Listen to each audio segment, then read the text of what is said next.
And as I was thinking about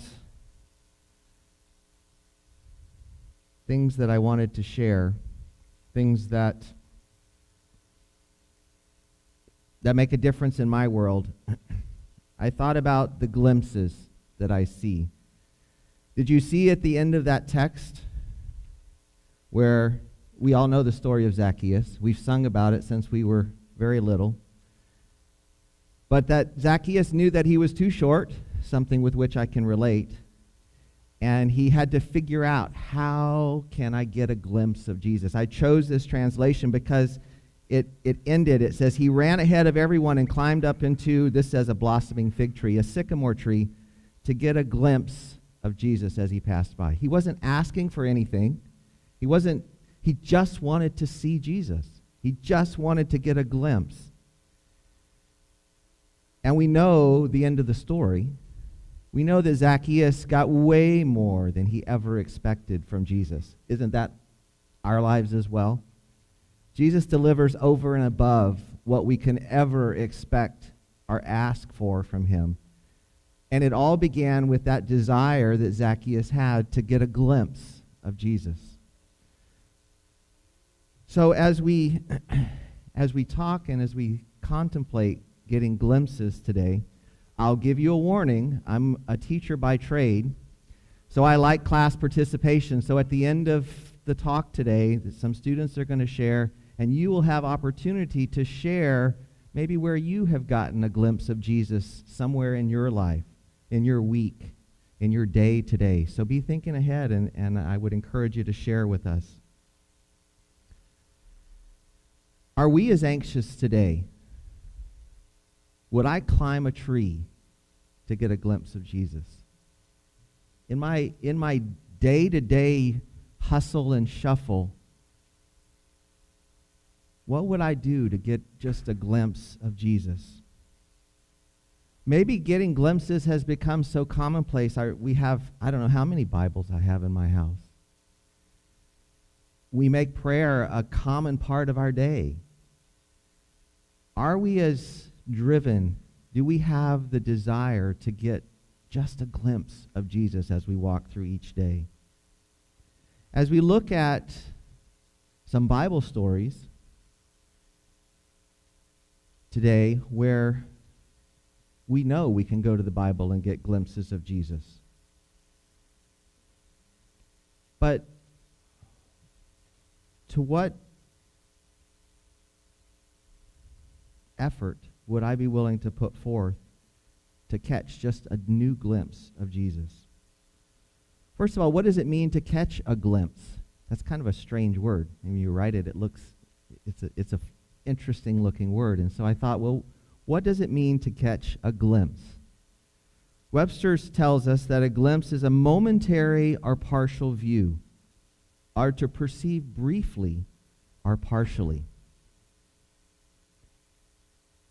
How long would it take you, if I were to flash an image on the screen, for you to know what you were looking at? How much of a glimpse do you have to see of something in order to be able to identify it? I did a little research on that. For a long time, it was thought by science that you would have to see something for 100 milliseconds. A millisecond is 1,000th of a second. If you saw something for 100 milliseconds, you could say, oh, that was a dog, or that was whatever. A few years ago, about 7 years ago, scientists at MIT undertook some testing to find out how much of a glimpse would you have to see to recognize something. They found out that the human eye can identify something if it sees it for only 13 milliseconds. 13 thousandths of a second. If I could flash something for that, and I tried to figure out how to do that, but I couldn't make it happen. But if you could see something for 13 thousandths of a second, your eye could register and tell your brain that's what you saw.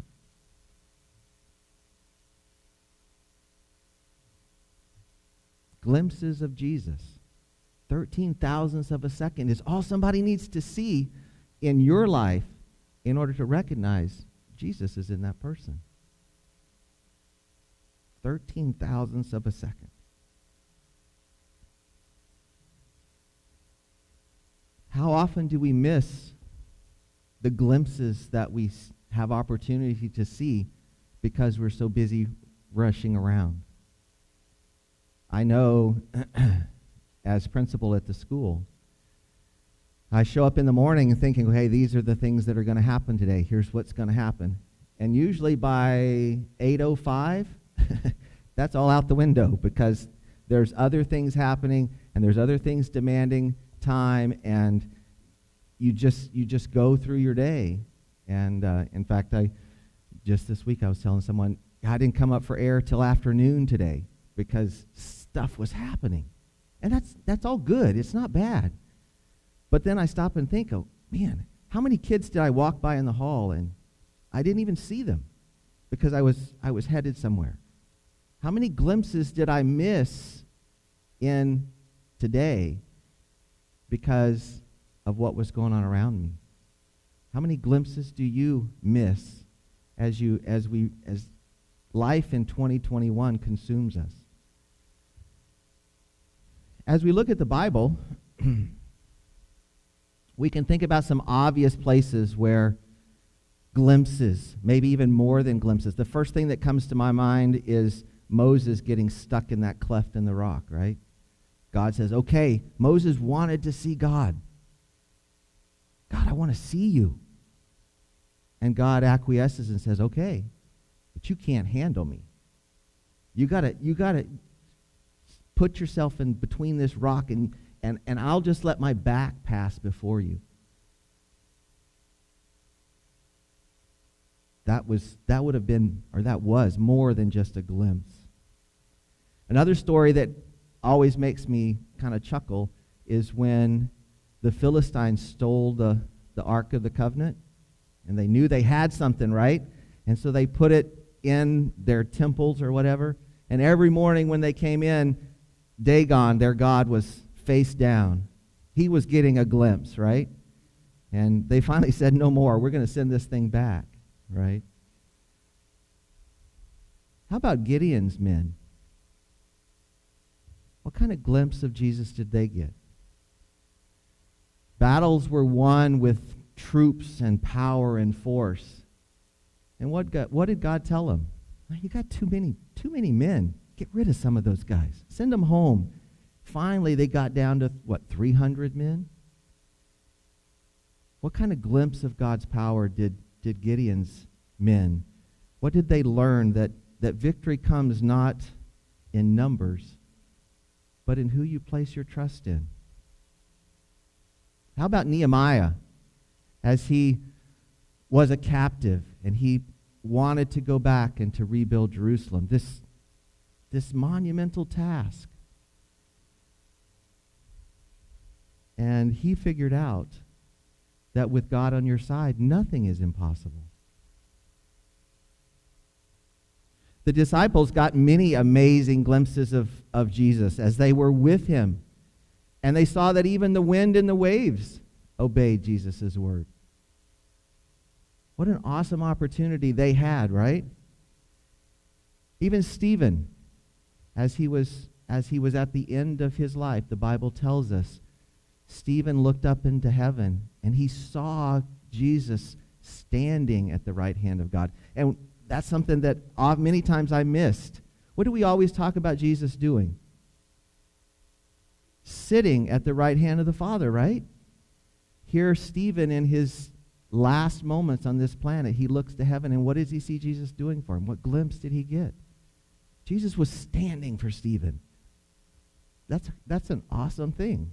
It's just a word. He wasn't sitting at the right hand of God. He was standing because he recognized and honored what Stephen was going through and doing. So we know that the Bible is full. They're just stories after stories. The whole point of the Bible is to let us see Jesus and see what he's like. But today, we can't just go climb a sycamore tree and get a glimpse.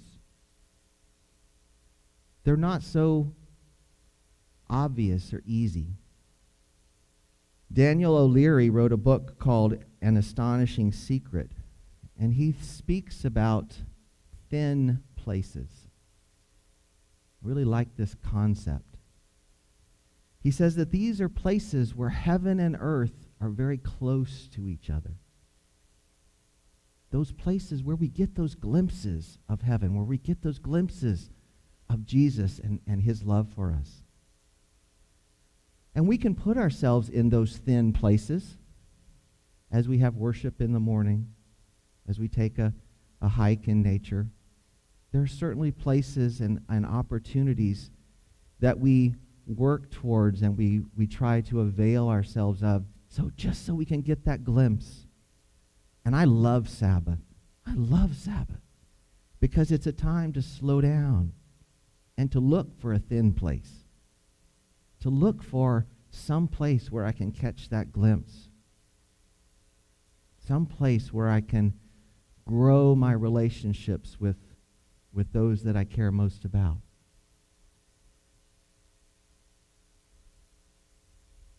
But sometimes we need to catch a thin place when maybe we weren't expecting it. Sometimes when we're struggling, when we're having a difficult time, when things are not going in our lives like we would like them to. We can find ourselves at a thin place because somebody around us is there, giving us 13 milliseconds of a look into Jesus' love for us. Since Jesus can't be here physically with us, we have to look for him. We have to look for those opportunities. And I would encourage you, as you go through your daily lives, especially when times are hard, look for those glimpses that Jesus is offering us, because he is there with us. He's working in our world today, all around us. I read a book that talked about one time about the knowing how to be in the will of God. And the author there presented the idea that God is always working around us. There are times when he will invite us to work with him, to be his hands and feet, so that we can offer glimpses of him and his love to those around us. I love the idea of what you guys are going to be doing on December 4 with the shower trailer and being the hands and feet literally in this community. And your church has done that so well over the years with your ministries here. And it's when we choose intentionally to be his hands and feet that we have a great opportunity to provide glimpses of Jesus. I can tell you that I see glimpses of him many times as I'm walking the halls and interacting with students at our campus and watching what students do for each other. I can't tell you the number of times that I've been out back in the playground where our new structure will ultimately be on our crooked basketball court back there. And I've seen an older student, middle school student, or even a high school student, get a basketball and play with a kindergartner or first grade student and help them and play with them. Those are glimpses of Jesus. Those little kids see in those older kids what it means to care for somebody else. This week, actually just day before yesterday, we had a really busy morning. We've been going through some COVID testing. LaVon and I had been on the run since 7:45. We had received our latest batch of COVID testing, and it was a new test, not nearly as easy as the one we had before. And I walked into the office, and this envelope was laying just on the front desk office. And if you want to catch me afterwards, I tried to take a picture of it so we could put it up here, but it didn't come out very well. But you have to see the spelling. This is obviously from not an 8th grade student or a high school student. It says, "To everyone in the office," spelled O-F-I-S. Okay, so that. let your light shine. And actually it says let your light shine. But we had just finished week of worship last week, and one of the songs that the younger group were singing was This Little Light of Mine and letting it shine. So right there, before I ever even opened the card, the challenge is to me to let my light shine. Glimpses, right? Just glimpses. So inside the card, it says, thank you for all you do. You work, W-H-E-R-K. You work really, R-I-L-L-Y. You work really hard so that I made this for you to thank you. I love what you do to support us and to keep, C-E-P, to keep us in school. You know, little glimpses. And that student didn't know what kind of morning we would have had, but yet they took the time to give a glimpse of Jesus. And I can tell you that I've gotten many glimpses over the last 2 days of him through that card. So now is the class participation part. I grew up in the Deep South, and we would often, I don't know about often, but we would have times where we would call them testimony services, where people would get an opportunity to share what Jesus has done for them. So I brought some students who were willing or are willing to share some times when they've got glimpses of Jesus and where I haven't looked at what they're going to say, so I don't know where they got their glimpses. But I told them it could be from their parents, from their teachers, from nature, just some places where they have seen Jesus in someone else.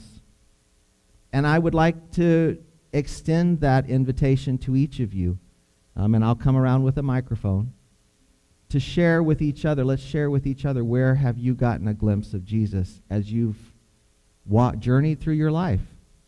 Maybe it's a short journey for some of our younger ones, and maybe it's a longer journey. We've all seen glimpses. So let's share with each other a little bit. So we're going to give you, these four ladies are going to share with us, and then you can raise your hand and I'll come around and share. All right, Billy?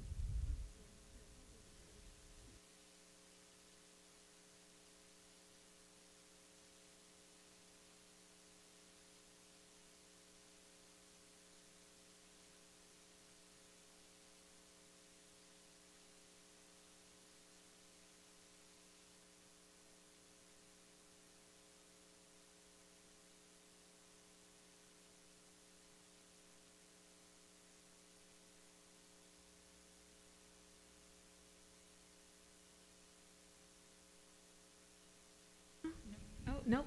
Oh, wait, yeah, it is. Look at that. Okay, I see God in my life through my aunt. She always looks to God for guidance, and in that way she helps me with my walk with God.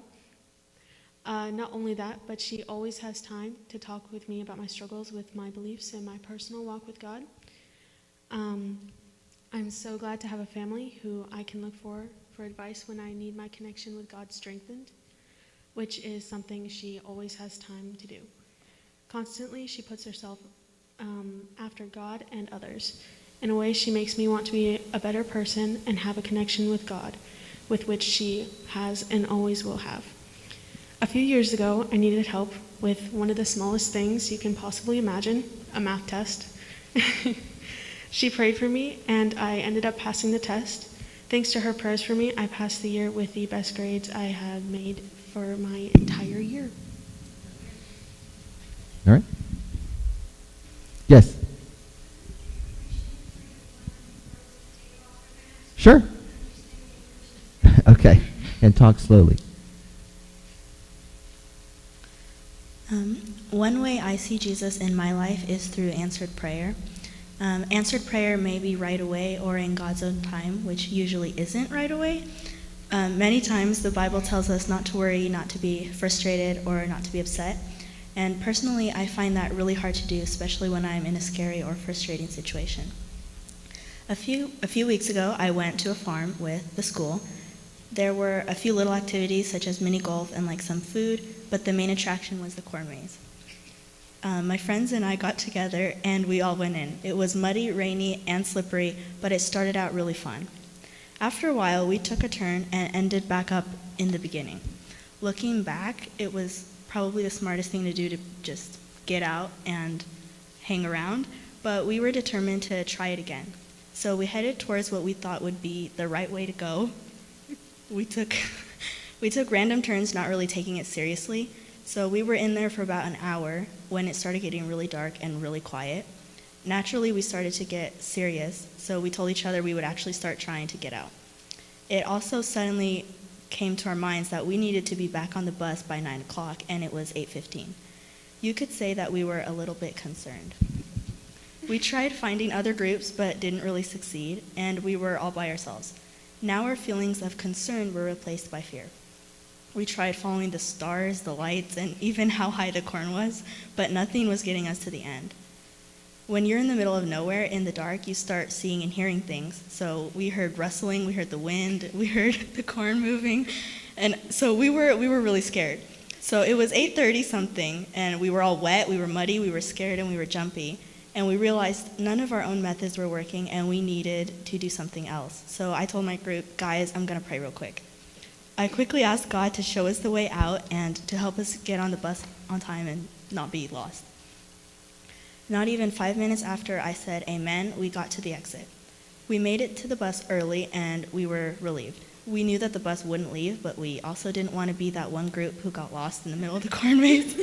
So Philippians 4:6 says, "Do not worry about anything, but instead pray about everything. Tell God what you need and thank him for all he has done." So a few years ago, I had the opportunity to take a plane ride in Alaska. Oh, I should probably take my mask off. That'd probably help. So I took a plane ride in Alaska a couple years ago. We flew over a lot of glaciers in Denali National Park. From up in the air, the glaciers looked like they were about 2 inches long, which is not very long. In reality, they were about a mile wide and 40 miles long. Right then, I realized how small I actually was. But then I also realized how much Jesus cared for me and how, no matter how small and insignificant I felt, he cared for me. So that's a glimpse of Jesus that I've had.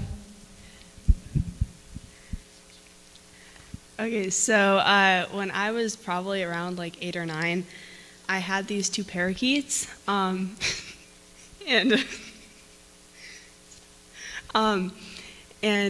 their names were Peter and Daisy, and I loved them a lot. I took them pretty much everywhere with me. I took them to like this bird parade, ended up winning. And I even took them outside with me, which probably wasn't the best idea, but they were tame enough that they would just like sit on my finger or whatever. And so I took them outside this one day, and it was really, really windy. And I decided, like, I had them in this little like bird cage that I knew they could get out of, but I just kept him in there. I don't know why. And I decided to go on a walk, and I was carrying them in this little cage, and one of the birds, Daisy, she managed to get out, and she took off flying, and her wings were clipped, but she could still flutter around, and since it was windy outside, the wind carried her over up onto this tree. And I couldn't get her down, and after like 30 minutes, I came home crying, and I was like, "Mom, my bird escaped." And so we looked for her. We even took Peter outside. We wanted him to like start twittering, seeing if she would come back, but she didn't. She was just up in that tree, still doing who knows what. But then that night when we were having worship, we decided to pray about it, and so as we were praying, we heard this knock on our door, and our neighbor he came and he had her in his hands, and he was holding her, and he came up to us and he was like, "Is this your bird?" And I was like, "Oh my gosh, yes." And then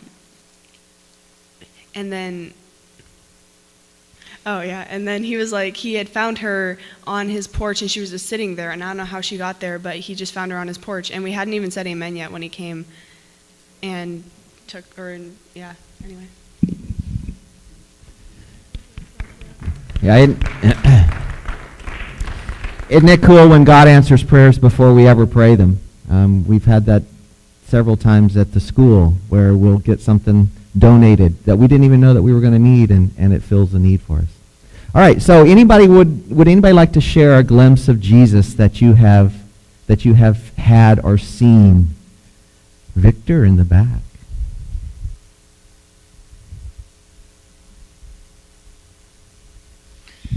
I seen God and everyone I know. When I was like this age, my uncle Oscar came to pick me up, and he dropped. That's all right. Just keep.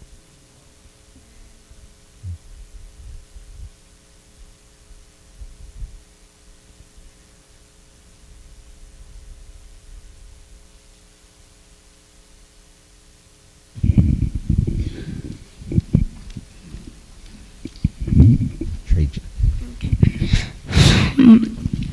My uncle Oscar came to drop me off. He didn't my uncle Oscar would have stayed there when I went upstairs. I knocked, no one answered. Oh. I tried to open the door, and then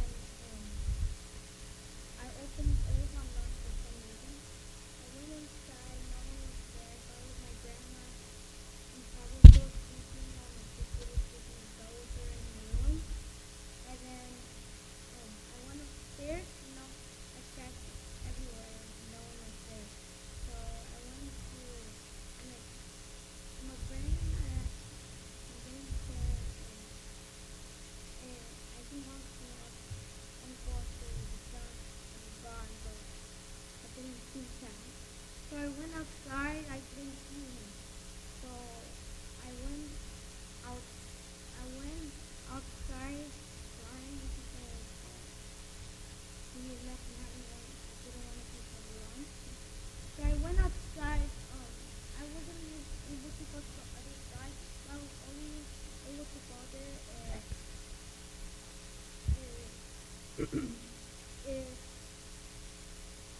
Gotta wait. He's got time.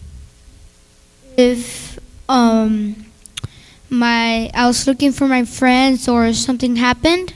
So I went over there crying in tears. And then I saw my Uncle Oscar's store, so I went up, tried to go up the hill. And then he already left, so I went back home. And I accidentally left the door open, and I didn't. And I was worried that someone went to our house. We live in this neighborhood that's sometimes there could be big kids, and then my grandma came back with my sister, and my neighbors told me they went out to the walk. Nice. All right. Anybody else like to share some glimpses of Jesus in your life?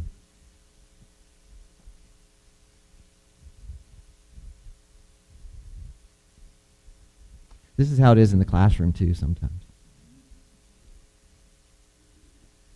Well, see, this week it was a pretty rough week, but one of our friends had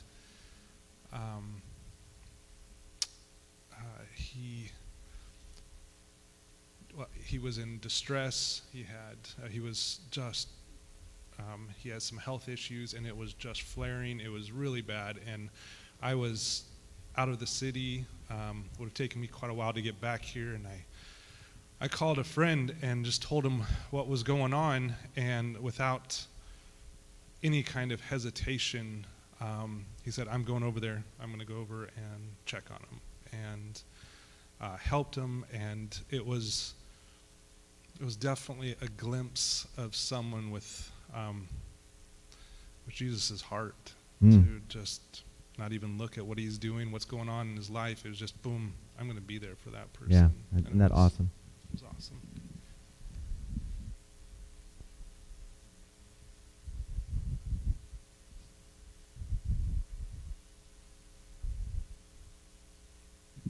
the veterans brought me a big box of fresh, wonderful vegetables, and it was way more than I could eat.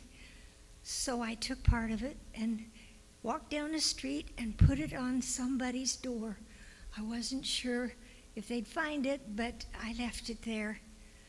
And about an hour later, here came 2 little boys with 2 dozen fresh tulips. Oh, nice. Now, it was then October. I have never really had fresh tulips in my vase very often, but certainly not in the middle of winter. Right. So it reminded me it pays to give. That's right.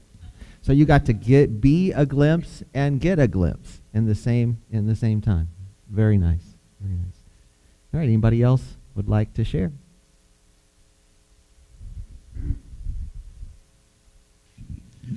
I tend to wake up very early, like 3 o'clock in the morning, and I don't get up right away often. I lay in the bed and think about current events or something I'm reading and studying the Bible.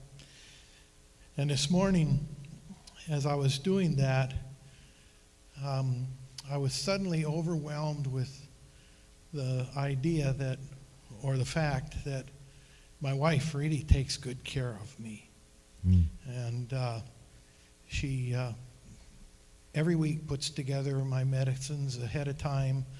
She provides the different vitamins and minerals to help bring us safely through the COVID season.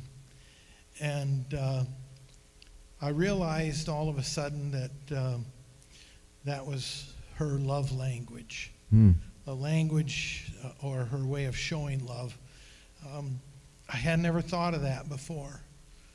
And I think like most people, there's times when I don't feel very loved or very lovable. And that's what struck me so much this morning, was that I realized that my wife was sending me messages of her love, and I wasn't recognizing them. And the whole thing just made me so very thankful for her, but thankful to God for showing that to me. Yeah. Great. All right. Anybody else?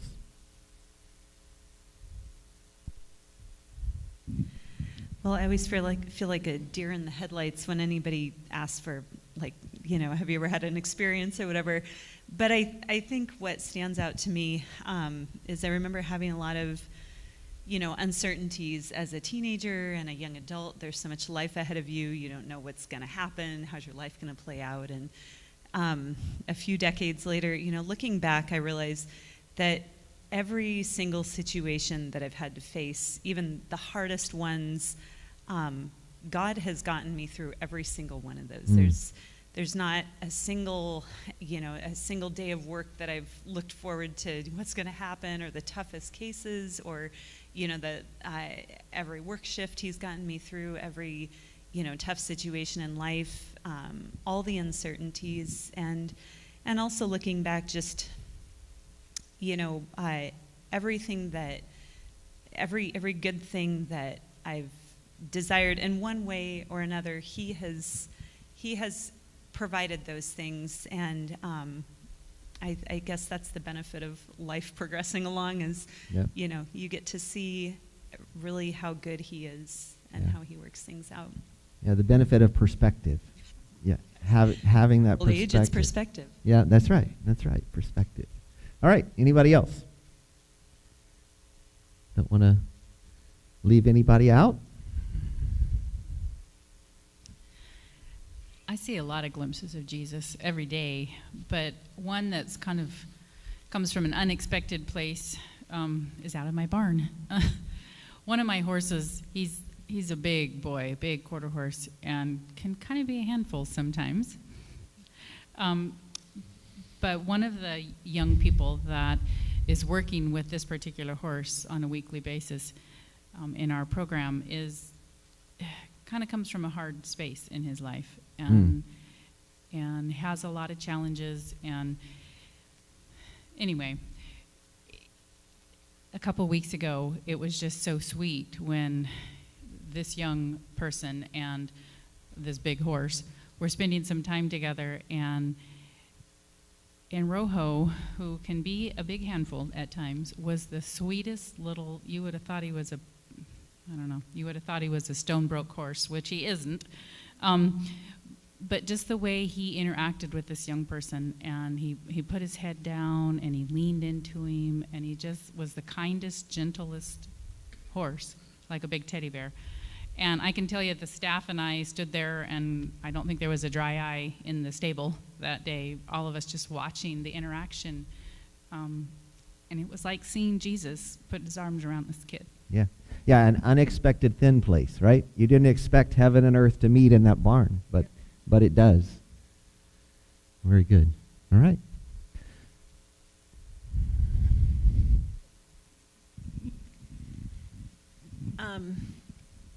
I have been surrounded by men my whole life. My father and let me restart that.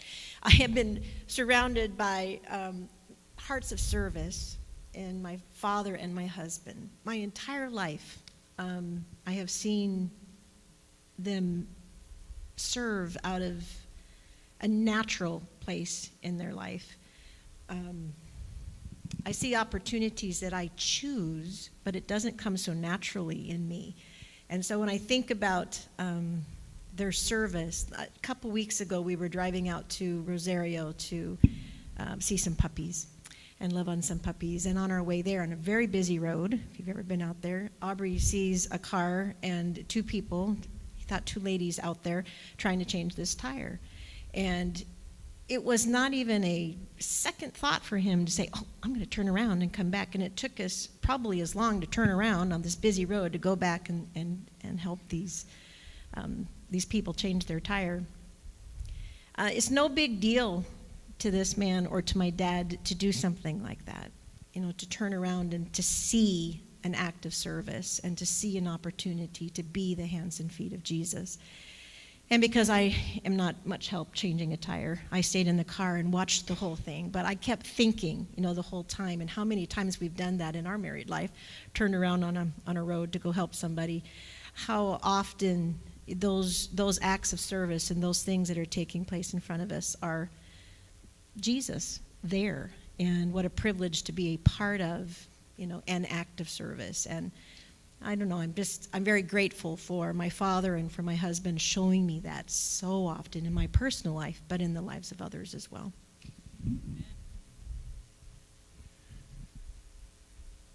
All right.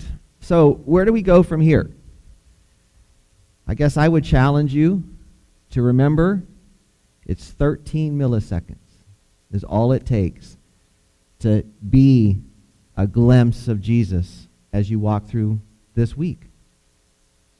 Look for those thin places and realize that you may not realize it's a thin place for somebody else. You don't know who in your interactions this coming week is going to need to see a glimpse, and you can be that. Let's pray.